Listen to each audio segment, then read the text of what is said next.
Greetings, this is Griff Ruby with another little bit of a fiction of the future. Well, it would have been the future from March of 1940. So we'll just say March. But at any rate, and this is where the fifth story that Isaac Asimov has published sees print. And this was the story Ring Around the Sun. There's no mention of it on the cover nor his name, but it is on the table of contents where you can see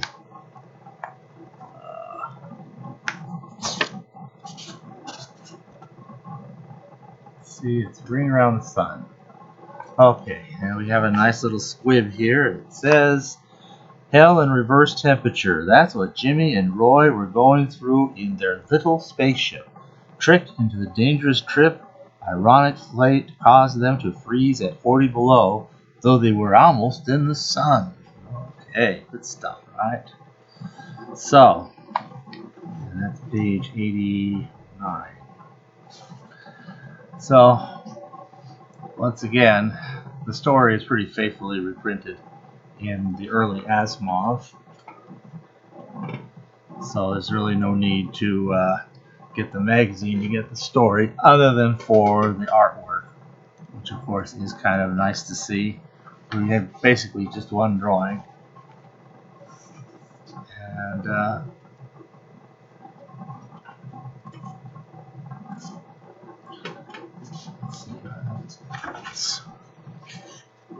we go.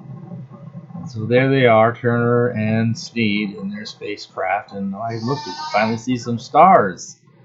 So that's always pretty good. In fact, that's it.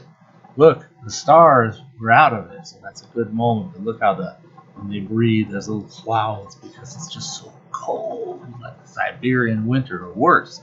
Jimmy and Roy had murder in their hearts. Tricked into making a dangerous trip to Venus, all they could think of was how nice it would be to tear old sourpuss into little pieces as they froze in a spaceship close to the sun. So, the premise is fairly simple.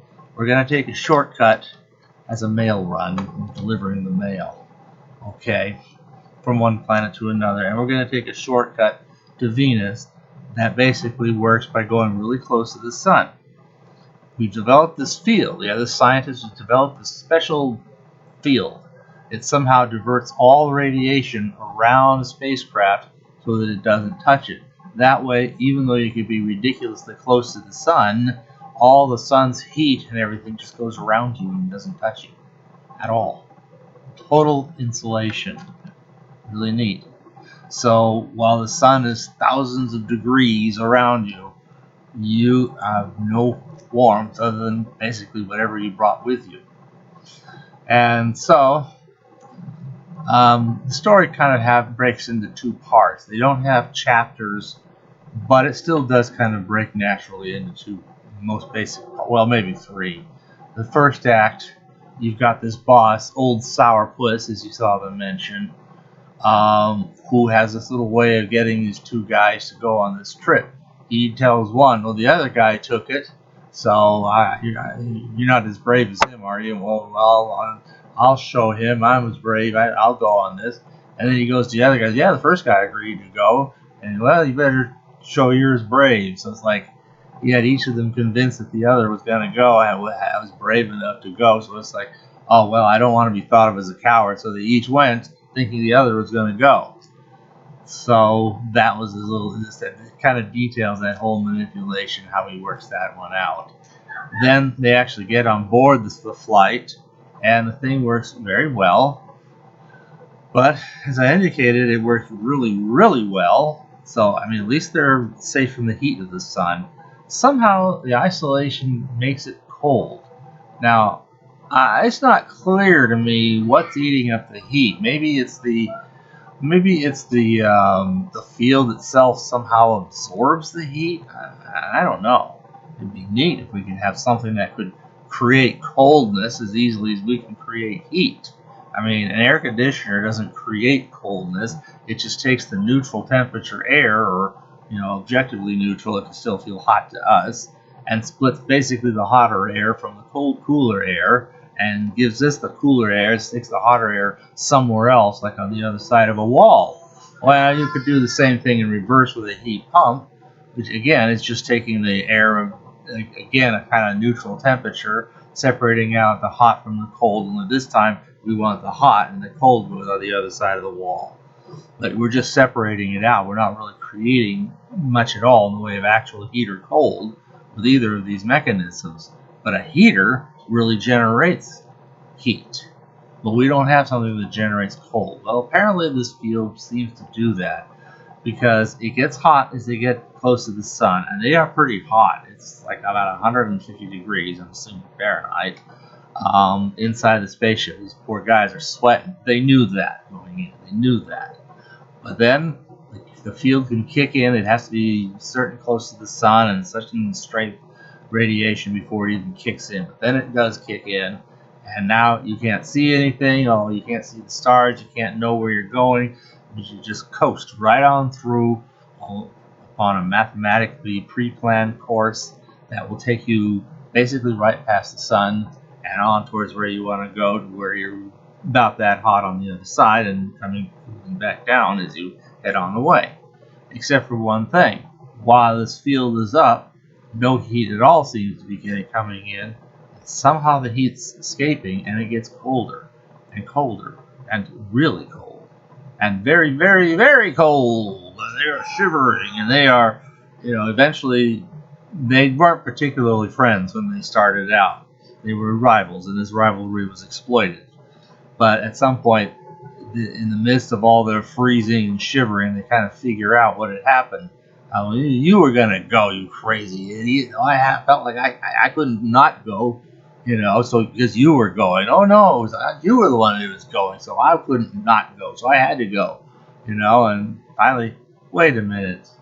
Who told us that? And then they realized old Sourpuss had tricked them into this very dangerous experiment. And so finally, they're like friends and allies or whatever, because it's old Sourpuss that really, really did it to them. So we finally get to the end of the whole trip. They're ready to take Sourpuss and tear him limb from limb. I mean, it's just like burning's too good for him. This is too good for him. He should be chopped into millions of little pieces and buried alive, Well, I got that from somewhere else, but that's how angry they are with this guy who manipulated them. So what ends up happening is they get to the office, they're ready to chew him apart, and he says, "Didn't you read the directions?" What? Yeah, we gave you we gave you a little booklet here. Each of you had this thing. You could explain all the workings of these things. That field was adjustable. All you'd have to do is tweak it just a little bit, and let a tiny bit of the sun's heat in, and you wouldn't have been freezing your, what's off. And suddenly they just feel so stupid, and, well, they end up kind of beating each other up as the story ends. Yeah. It's meant to be humorous. One of his early attempts at science fiction humor. The situation kind of is, but it's one of his early efforts. Gotta give it that. And it took a long time for this story, even just to see the light of day, and longer still for him to get the little check that it was worth. Let's see. So, the only other thing I noticed is I saw a couple of typos, which they do fix in going to the. I'll read the bottom of one paragraph and the top and the whole of the other that's at the bottom of the page. It says here, "Like the fool you are, you accept and rush in where sensible men fear to tread." It's sensible men, okay, which they did fix. And then, of course, I naturally had to tag along. "Why, do you know what I should have done?" Jimmy's voice ascended The scale? I shouldn't have let you go alone and freeze and then sit by a roaring fire all by myself and gloated. In other words, you should have, again. Those two are corrected here. I'll put them up on the screen. You can kind of see what these are. So, there they are. Why do you know I should have done? Okay, I shouldn't have. Maybe I should have. Anyway, so there it all is. Other than that, what you have is a very faithful reproduction of what there was, and this is how it came out. And, well, there's not much else. Jimmy Turner and Roy Sneed, he had ambitions of writing more stories about these two characters. Never happened. The series aspect of these two guys never happened. There's just this one lone story, and maybe just as well. It's an early attempt, and obviously it's in one of these lesser magazines, and not in astounding science fiction. John Campbell just wouldn't touch it. Anyway, we'll get on to the next story in the next episode.